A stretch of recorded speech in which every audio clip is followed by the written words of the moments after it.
The events in Enfield are shocking. 4 separate incidents. Thankfully, no fatalities, and also an arrest has been made. My message to Londoners, particularly those in Enfield, is if you know anything about what happened this weekend, please ring the police on 101.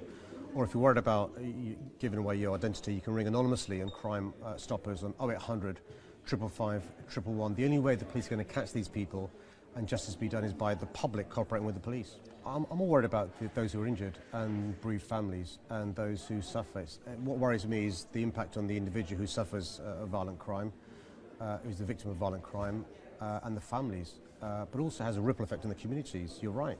If you're a neighbour, if someone lives in that community, you're worried about your children going out, you're worried about yourself going out, and that's why it's really important that we get to grips with this issue of violent crime in our city and across our country. And it's not acceptable that over the last 4 years we've seen this increase in violent crime. That's why I'm determined to not just invest in policing at a time the government's making massive cuts, but to invest in young people as well. And here we've got a good example of young people, rather than having nothing to do, we're investing in them having constructive things to do, in education, in sports, in culture, in music, in the evenings and weekends, so they're involved in lawful, constructive, productive things rather than the alternative.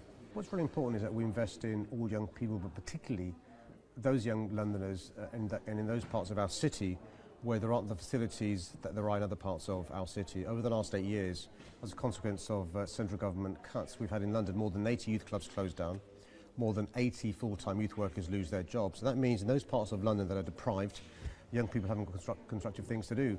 And what we've done with this new funding I've allocated today, £13.2 million, it's going to reach 42,000 young Londoners in all parts of London, particularly though focused in deprived parts of London.